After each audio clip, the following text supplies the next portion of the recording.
Good morning, dear students. Soda, how are you? And how's your studies going on? कैसे चल रही है? And तीन चैप्टर अपने तीन क्या बड़ा चार चैप्टर हो गए अपने दो geography and one history one civics. अभी हम स्टार्ट करने वाले हैं इकोनॉमिक्स. ओके, तो इकोनॉमिक्स बेटा एट्थ में होती नहीं थी आपके लिए, तो नया चैप्टर है, नया टॉपिक है, बट बड़ा इंटरेस्टिंग होता है, मज़ेदार होता है. ठीक है, तो ध्यान से करना है इकोनॉमिक्स भी. तो बेटा इकोनॉमिक्स का बुक ओपन कर लो जल्दी. फर्स्ट चैप्टर है the story of village Palampur. Clear? देखो मैं थोड़ा सा आपको इकोनॉमिक्स के बारे में बता देता हूँ. हिंदी में इसको कहते हैं अर्थशास्त्र.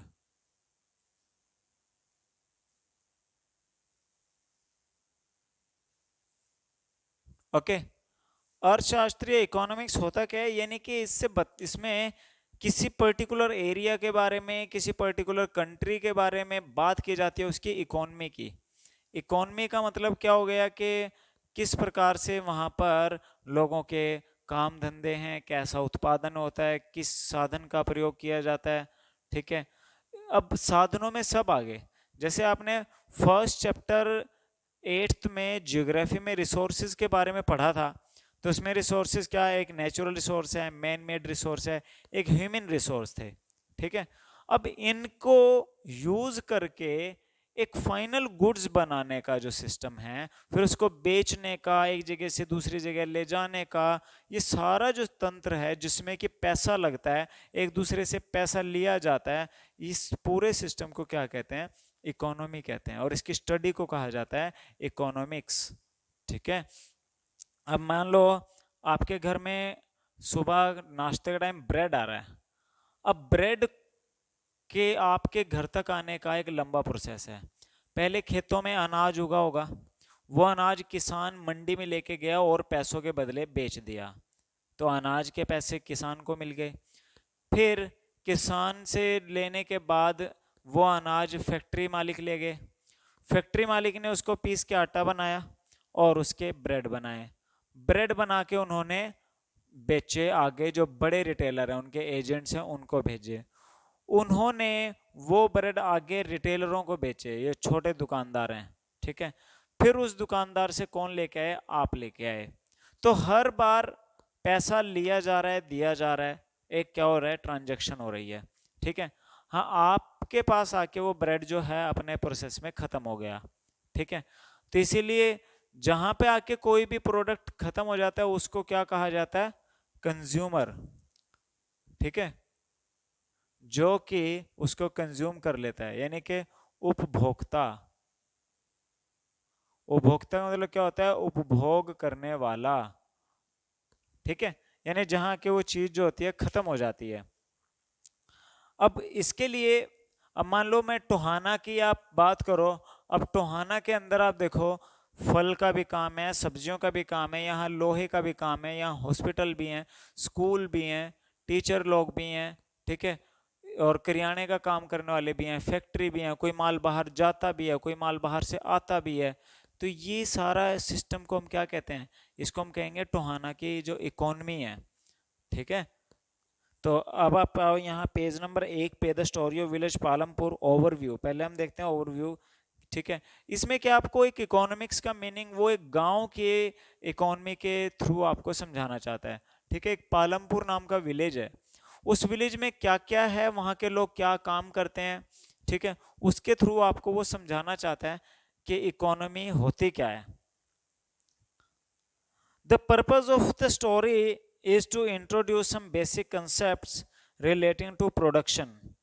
ठीक है, वो क्या कहता है कि इस विलेज के थ्रू, स्टोरी के थ्रू आपको क्या समझाना चाहते हैं, प्रोडक्शन. ठीक है, अब प्रोडक्शन करने के लिए चार चीजें चाहिए होती हैं.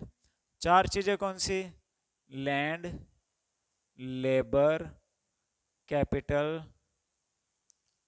और एंटरप्रेन्योर. ठीक है, यानी कि अब मान लो आपको कोई प्रोडक्शन करना है, किसी वस्तु का उत्पादन करना है, बनाना है कोई चीज, आपको क्या चाहिए, जमीन. ठीक है, जमीन पे ही तो आप वो काम करोगे, चाहे दुकान खोल रहे हो, फैक्ट्री लगा रहे हो, ठीक है, तो जमीन चाहिए, लेबर चाहिए, बिना लेबर आप क्या कर सकते हैं, ठीक है, लेबर की जरूरत पड़ती है। कैपिटल यानी कि पैसा चाहिए, बिना पैसे क्या होगा, कुछ भी नहीं। एंटरप्रेन्योर, एंटरप्रेन्योर करते हैं उद्यमी को। उद्यमी कौन होता है, जो इन रिसोर्सेज को कलेक्ट करके उनसे उत्पादन करवाता है, ठीक है। अब वो कोई दुकानदार हो सकता है, फैक्ट्री का मालिक हो सकता है। फैक्ट्री मालिक क्या करता है, पैसा लगाता है, जमीन लेता है, फैक्ट्री बनाता है, मजदूर इकट्ठे करता है, प्रोडक्शन कराता है, प्रोडक्शन को आगे बेच देता है, ठीक है। तो उस फैक्ट्री मालिक को क्या कहा जाएगा, entrepreneur. So the purpose of the story is to introduce some basic concepts relating to production, and this we do through a story of a hypothetical village called Palampur. तो इसकी जो हम डिटेल हैं वो कौन से विलेज के through कर रहे हैं, पालमपुर के थ्रू कर रहे हैं। Farming is the main activity in Palampur. अब पालमपुर में मेन एक्टिविटी क्या है, मेन एक्टिविटी है फार्मिंग, यानी कि खेती, ठीक है। Where several other activities such as small scale manufacturing, dairy, transport, etc. Farming के अलावा और भी एक्टिविटीज है, जैसे छोटे मोटे धंधे हैं, ठीक है, छोटे मोटे प्रोडक्शन यूनिट्स हैं, एंड डेयरी यानी कि दूध का काम है, एंड ट्रांसपोर्ट, भाई कोई गाड़ी चलाता है, कोई ट्रैक्टर ट्राली चलाता है, okay. Etc are carried out on a you can see united scale. These production activity need various type of resources, natural resource, man-made resource and human efforts. तो इनके लिए यानी कि ये जो प्रोडक्शन करने के लिए हमें क्या क्या चाहिए, आपको चाहिए नेचुरल रिसोर्स, ठीक है, man made items and human efforts. अब आपको 8th क्लास में फर्स्ट ज्योग्राफी का चैप्टर याद आया हो तो उसमें यही बातें थी। अब मान लो आपका काम लोहे के गेट बनाने का है, लोहे के गेट बनाने का काम आपका है, पहले आपको क्या चाहिए, लोहा। लोहा कहाँ से मिलता है, अर्थ से, तो वो क्या हो गया, एक नेचुरल रिसोर्स हो गया। फिर आपको चाहिए मैन मेड आइटम। अब लोहा बनाने के लिए आपको क्या चाहिए, वेल्डिंग सेट भी चाहिए, कटर भी चाहिए, ठीक है, और भी बहुत सारी चीज़ें चाहिए जो कि क्या है, मैन मेड आइटम है। फिर ह्यूमन एफर्ट्स। अब वो गेट अपने आप तो बनेगा नहीं, उसको क्या, पहले आपको आयरन को उस हिसाब से काटना पड़ेगा, वेल्डिंग करना पड़ेगा, यानी ह्यूमन एफर्ट्स, तब जाके गेट बनेगा, ठीक है। एंड मनी, और मेन चीज क्या है, पैसा। ये सारे काम किससे होंगे, पैसे से ही होंगे। As we read through the story of Palampur, we will learn how various resources combine to produce the desired goods and services in the village. और इसी में हम पढ़ेंगे कि कैसे ये सब कंबाइन होके प्रोडक्शन जो है वो किया जाएगा, ठीक है। अब देखो आप आगे नेक्स्ट पैरे में बोलते हैं Palampur is well connected with neighbouring village and town, ठीक है। पालमपुर क्या है, जो आसपास के जो गांव हैं उनसे अच्छे से कनेक्ट है। अच्छे से कनेक्ट होने का मतलब क्या है कि वहां से काफी सड़कें जो हैं अदर गांवों को जाती हैं। जैसे अपने यहाँ पे गांव है, ये आस पड़ोस के जो गांव हैं सबको पक्की सड़कें जा रही हैं। मान लो कच्ची सड़कें हों जिन पे ट्रैवल करना आसान ना हो, तो फिर हम कहेंगे भाई वेल कनेक्टिविटी नहीं है। और अगर अच्छी सड़कें हो, पक्की सड़कें हो, तो इसका मतलब वेल कनेक्टिविटी है। Raiganj, a big village, is 3 kilometre from Palampur. अब पालमपुर से 3 किलोमीटर दूर है Raiganj. An all-weather road connect the village to Raiganj and further on to the nearest small town Shahpur. तो एक बढ़िया सड़क बनी है पक्की। ऑल वेदर का मतलब है कि हर मौसम में सही रहती है, टूटती नहीं है, ऐसा नहीं है। अब कच्ची सड़क होएगी तो बारिश में क्या हो जाएगी, कीचड़ हो जाएगा, ठीक है। बट पक्की सड़क क्या होगी, बारिश में कीचड़ नहीं होएगा। तो रायगंज तक 3 किलोमीटर की पक्की सड़क है। फिर रायगंज से आगे जो शहर है नजदीक शाहपुर, वहां तक भी क्या है, कनेक्टिविटी है, ठीक है। Many kinds of transport are visible on the road, starting from bullock carts and tongas, bogies loaded with jaggery and other commodity to motor vehicle like motorcycle, jeep, tractor and trucks. तो क्या कहते हैं, many kinds of transport are visible on the road, बहुत तरीके का transport जो है वो आपको सड़क पे दिख जाएगा। Starting from bullock carts, tonga, bogie, और मतलब किससे, वहाँ पे तांगे भी हैं, घोड़े तांगे, जिसको टोंगा लिख रहा है ये, ठीक है। बुलोक कार्ट्स यानी कि जो गाड़ी जो कि हम किससे चलाते हैं, बैलगाड़ी है जो, ठीक है। या कुछ लोग क्या होते हैं, सिंपली भैंस पे जो एक लगा लेते हैं कार्ट, ठीक है। या बोगी, बोगी बोल रहे हैं ये बुग्गी को, गांव में जो बुग्गी होती है लोग खेतों में ले जाते हैं, ठीक है। तो उसी पे ही अपना घास वगैरह ले आते हैं, या अपना जो छोटा मोटा प्रोडक्शन है वो शहर तक लेके जाते हैं बुग्गी पे ही। लोडेड विद जैगरी, जैगरी होती है गुड़, और वो उन पे क्या लदा हुआ, गुड़ लदा हुआ है, क्योंकि गांव में क्या होता है, खेतों से रिलेटेड ही काम होते हैं। तो जिन इलाकों में गन्ना उगता है वहाँ पे बहुत सारे कोल्लू भी होते हैं, कोल्लू समझते हो, वहाँ पे गुड़ बनता है, ठीक है। गुड़ जो गन्ने का रस है उसको पका के गुड़ बनाया जाता है, इंग्लिश में बोलते हैं jaggery. And other commodities to motor vehicle like motorcycle, jeep, tractor and trucks. और ये बुग्गी तांगे से लेके वहां पे मोटरसाइकिल, जीप, ट्रक, कार, सब कुछ तक आप उन रोड पे देख सकते हो। So this village has about 450 family, कितने परिवार हैं, दिस विलेज हैज 450 फैमिलीज, ठीक है। 450 परिवार है वहां पे, belonging to several different caste, और कई अलग अलग जातियों के लोग वहां पे रहते हैं। The 80 upper caste families on the majority of land in the village. अब इनमें से 80 फैमिलीज तो क्या है, वो अपर कास्ट हैं, and they have a major portion of land, ज्यादा जो जमीन है वो उन्हीं के हिस्से में आती है, ठीक है। The houses, some of them quite large, are made of brick with cement plastering, और उनके जो घर बने हुए हैं वो पक्के घर बने हुए हैं ईंटों के, ठीक है, बढ़िया प्लास्टर के मकान है उनके। And the SCs, Dalit, comprise 1/3 of population, और 1/3 का मतलब क्या हो गया, लगभग 150 फैमिलीज, वो क्या है, दलित, ठीक है, यानी कि SC जो लोग हैं, ठीक है। 150 जो फैमिलीज हैं वो कौन है, दलित्स हैं। And live in one corner of the village and in much smaller house, some of which are of mud and straw. अब वो क्या है कि गांव में एक छोर पे रहते हैं, और उनके जो घर है उनके पास ज़्यादा पैसा नहीं है, और उनके घर जो है वो मिट्टी के और बांस वगैरह से बने हुए हैं। Most of the houses have electricity connection, ज़्यादातर घरों के पास बिजली का कनेक्शन है।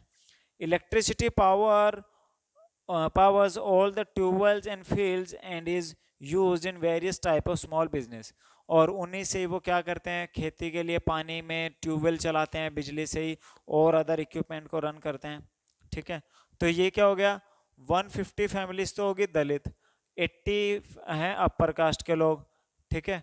तो यानी कि यहाँ पे कितना बच गया, अराउंड 220 फैमिलीज, वो क्या हो गई, रिमेनिंग, यानी कि उसमें जो है वो मिक्स कास्ट के लोग रहते हैं उसमें। अब आते हैं उसके इंफ्रास्ट्रक्चर पे। Palampur has 2 primary schools and 1 high school. तो पालमपुर में क्या है, 2 प्राइमरी स्कूल और 1 हाई स्कूल, ठीक है। 5वीं तक के वहां पे 2 स्कूल हैं, हाई स्कूल जो है वो 1 है। And there is a primary health centre run by government, और यहाँ पे एक प्राइमरी हेल्थ सेंटर भी है। अगर आपसे क्वेश्चन आ जाए ना, explain about the infrastructure of Palampur, तो आपको ये सारी बातें बतानी पड़ेंगी, ठीक है। And 1 private dispensary where the sick are treated, और एक क्या है, प्राइवेट डिस्पेंसरी। तो एक तो government run primary health centre है, एक प्राइवेट डिस्पेंसरी है, एक हाई स्कूल है, 2 प्राइमरी स्कूल है। ये वहां का एजुकेशन सिस्टम और हेल्थ सिस्टम है। The description above shows that the Palampur has fairly well developed system of road, transport, electricity, irrigation, school and health centre. अब देखो एक जगह के लिए बेटर फैसिलिटी क्या क्या चाहिए होती हैं, ठीक है, वहां पे चाहिए होता है वेल रोड सिस्टम, ठीक है। तो रोड सिस्टम हमने देखा था, रायगंज तक पक्की सड़क बनी हुई है, आसपास के जो गांव हैं वो भी रोड से कनेक्टेड हैं, और जो नियर बाय टाउन है शाहपुर वहां तक भी अच्छी कनेक्टिविटी है, ठीक है, तो उस मामले में सही है। ट्रांसपोर्टेशन, ट्रांसपोर्टेशन आपने देखा था बैलगाड़ी से लेके ट्रक तक सब कुछ अवेलेबल है, तो ये भी सही है। एजुकेशन, अब एजुकेशन में आप देखो 2 प्राइमरी स्कूल है, 1 हाई स्कूल है, गांव के लिहाज से ठीक है, ठीक है, तो ये भी ओके है। हेल्थ, अब हेल्थ के मामले में एक प्राइमरी स्कूल, एक प्राइमरी सेंटर है गवर्नमेंट का और एक प्राइवेट डिस्पेंसरी है, तो हेल्थ भी ओके है, ठीक है। तो जो एक बेसिक इंफ्रास्ट्रक्चर एक जगह को चाहिए वो यहाँ पे आपको मिल जाएगा। इसके अलावा बिजली, इलेक्ट्रिसिटी है, इरिगेशन की फैसिलिटी है। Compare these facilities with those in your near by village. अब आप अपने आसपास के गाँव में ऐसे जज करके देखो ये सब फैसिलिटीज हैं या नहीं है। The story of Palampur an imaginary village will take us through the different type of production activities in the village. In villages across India, farming is the main production activity. अब आप इंडिया में ज़्यादातर जो गांव में जाओगे तो आपको क्या मिलेगा, आपको मोस्ट ऑफ जगह पे फार्मिंग ही मेन एक्टिविटी मिलेगी, यानी कि ज़्यादा जो लोग होंगे वो किस पे डिपेंड होंगे, खेती पे डिपेंड होंगे, ठीक है।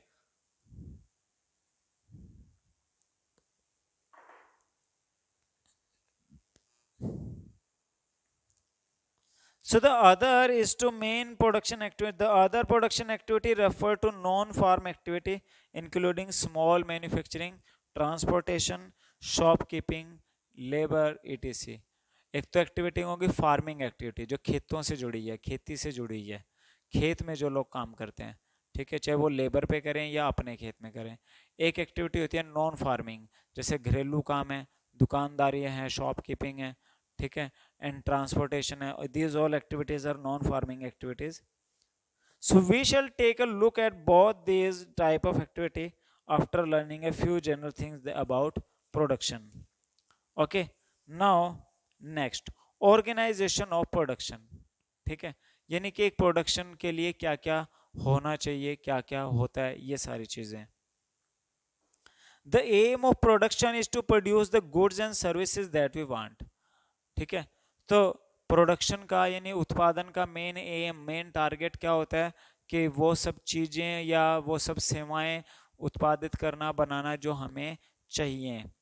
देर are 4 requirements for production of goods and services, ठीक है, यहाँ पे 4 चीज़ों की ज़रूरत है, ठीक है। The first requirement is land, ये मैंने अभी आपको बताया था ना कि प्रोडक्शन के लिए क्या क्या चीज़ें चाहिए, 4 चीज़ें चाहिए। पहली क्या है, लैंड, ठीक है। The first requirement is land and other natural resource such as water, forest, minerals. Land के अलावा वाटर, फॉरेस्ट, ये भी लैंड से ही रिलेटेड होते हैं, ठीक है। सेकेंड रिक्वायरमेंट इज लेबर, दूसरी क्या होती है, लेबर, ठीक है, मजदूर, काम करने वाले लोग, ठीक है। So the second requirement is labor, like people who will do the work. Some production activities require highly educated worker. अब कुछ में तो पढ़े लिखे, मान लो हमें कोई आईटी कंपनी है, कंप्यूटर कंपनी है, सॉफ्टवेयर कंपनी है, वहाँ पे तो पढ़े लिखे लोग चाहिए, टेक्निकल एजुकेटेड लोग चाहिए। और कहीं पे सिंपली कोई बिल्डिंग बन रही है, मजदूर चाहिए, तो वहाँ पे अनपढ़ बंदे भी चलेंगे, ठीक है। सो ये other activity require worker who can do manual work. Each worker is providing the labor necessary for production. अब हर बंदा अपने लेवल पे सर्विस जो है वो दे रहा है। The third requirement is physical capital. अब थर्ड रिक्वायरमेंट क्या है, physical capital. The variety of input required at every stage during the production. अब प्रोडक्शन के टाइम पे जो जो चीजें चाहिए। What are the item that come under physical capital, ठीक है। थर्ड क्या हो गया, फिजिकल कैपिटल, ठीक है। अब फिजिकल कैपिटल को हम क्या करते हैं, दो हिस्सों में डिवाइड कर देते हैं। एक होती है फिक्स कैपिटल और एक होती है वर्किंग कैपिटल। ठीक है बेटा। एग्जाम्पल लेते हैं हम अपने इंस्टीट्यूट का, कृष्णा इंस्टीट्यूट का। अब क्या होगा, इसको बनाने में जो पैसा लगा है, ठीक है। अब मान लो ये इंस्टीट्यूट जब बना, मान लो जब सोचा होगा भाई इंस्टीट्यूट बनाते हैं, इंस्टीट्यूट बनाने के टाइम पे क्या चाहिए, बिल्डिंग चाहिए। पहले तो जमीन खरीदी, फिर क्या किया, पैसा लगा के ये बिल्डिंग बनाई, फिटिंग कराई, बेंच लिए, सारा काम किया, रेडी हो गया सब कुछ। ठीक है। अब इंस्टीट्यूट चलाने में पहले साल इतना खर्चा किया, अब हर साल तो ये खर्चा नहीं करना ना, हर साल इंस्टीट्यूट बनाते रहेंगे, बेंच खरीदते रहेंगे, ये तो नहीं करना। ये खर्चे एक बार हो गए, अब ये चलता रहेगा सामान, यही बिल्डिंग चलती रहेगी। ये क्या है, फिक्स कैपिटल है, यानी जिसपे पैसा एक बार लगता है। ठीक है। एक होती है वर्किंग कैपिटल। वर्किंग कैपिटल क्या है, जो खर्चे प्रोडक्शन के टाइम चलते रहते हैं। मान लो कपड़ा मिल है, ठीक है, कपड़ा मिल में एक बार पैसा लगा के पहले तो मिल इस्टेब्लिश की, बिल्डिंग बनाई, मशीनें खरीदी, ठीक है, वो क्या है, फिक्स कैपिटल है, मशीनें, बिल्डिंग। ठीक है। फिर क्या है, कपड़ा जितना कपड़ा बनाना उतना ही कॉटन चाहिए। ठीक है। तो कॉटन आएगा तो कपड़ा बनेगा, तो कॉटन क्या है, वो कॉटन पे जो पैसा लग रहा है वो वर्किंग कैपिटल है, क्योंकि वो रनिंग में है, प्रोडक्शन के टाइम पे रनिंग में है। तो पढ़ो ए point, tools machinery building, tools and machinery machine range from very simple tools such as farmer's plough to sophisticated machine such as generator, turbine, computer etc. तो इसमें क्या आता है, टूल एंड मशीनरी। ठीक है। चाहे वो एक छोटे से लेके कोई बड़ी मशीन तक हो, जनरेटर, ट्रैक्टर, कंबाइनर, ठीक है, हार्वेस्टर, कुछ भी। Tool machine building can be used in production over many years, और इनको काफ़ी सालों तक इस्तेमाल किया जाता है, इसीलिए इनको क्या कहते हैं, फिक्स कैपिटल, स्थायी पूंजी। फिर क्या हो गया, वर्किंग कैपिटल। तो इसमें क्या आ गया, raw material and money in hand. Production require a variety of raw material such as the yarn used by the weaver and clay used by potter. ठीक है। Also some money is always required during production to make payment and buy other necessary items. Raw material and money in hands are called working capital. ठीक है। तो क्या है कि जो raw material है या जो चीज़ें हैं ये क्या होती हैं, ये रॉ मटेरियल होती हैं जिसको बार बार पैसा, यानी जब तक प्रोडक्शन चलेगा वो चीज़ें हमें बार बार खरीदते रहने पड़ेंगे, यूज़ होती रहेंगी। ठीक है। तो ये मशीनों की तरह या टूल्स की तरह नहीं है भाई एक बार पैसा लग गया तो दोबारा नहीं लगेगा, नहीं, इनमें तो बार बार लगता ही रहेगा। Okay. So there is fourth requirement too, you will need knowledge and enterprise to be able to put together land and other requirements. अब इन सब को मैंने आपको बताया था क्या चाहिए, कलेक्ट करने के लिए एक एंटरप्रेन्योर चाहिए। ठीक है, entrepreneur. So there is a fourth requirement too, you will need knowledge and enterprise to be able to put together land, labor and physical capital and produce an output either to use yourself or to sell in the market, चाहे वो तुम्हें खुद use करनी हो चाहे market में बेचनी हो। this thing these day is called human capital। उसको हम क्या कहते हैं, आप एंटरप्रेन्योर नहीं कहेंगे तो आप क्या कह सकते हैं, आप ह्यूमन कैपिटल कह सकते हैं, बात एक ही है। ठीक है। यानी कि मानवीय पूंजी, क्योंकि मानव ही, इंसान ही अपने दिमाग से, अपने स्किल नॉलेज से इनको क्या करता है, यूजेबल फॉर्म में कन्वर्ट करता है। ठीक है। So in the picture identify the land, labour and fix capital used in production. ठीक है। अब नीचे एक प्रोडक्शन दिखाया जा रहा है, तो इसमें क्या फिक्स है ये सब आपको बताना है। Okay. So even production is organized by combining land, labor, physical capital, human capital, which are also known as factor of production. इनको क्या कहा जाता है, factor of production। ठीक है, क्या कहते हैं इनको, factor of production. So as we read through the story of Palampur, we will learn more about the first three factor of production. ठीक है, तो बाकी हम इसके बारे में और डिटेल करेंगे। तो आज हम इतना ही कर हमने किया है फैक्टर ऑफ प्रोडक्शन, पालमपुर की बेसिक इंफॉर्मेशन, बेसिक इंफ्रास्ट्रक्चर, ठीक है, एंड इनकी डिटेल्स। तो बेटा रीड करो अच्छे से, इनको समझो, ठीक है। और जो लास्ट चैप्टर हमने किया था उसके क्वेश्चन आंसर लर्न करने। चैप्टर बेटा कोई भी हो, जो भी पूरा होता है उसके क्वेश्चन आंसर एनसीईआरटी के साथ साथ नोटबुक पे लिखने हैं, बार बार कहने की जरूरत ना पड़े, और उनको लर्निंग पे लगाओ, लर्निंग करो उनका कंटिन्यू। Okay, thank you.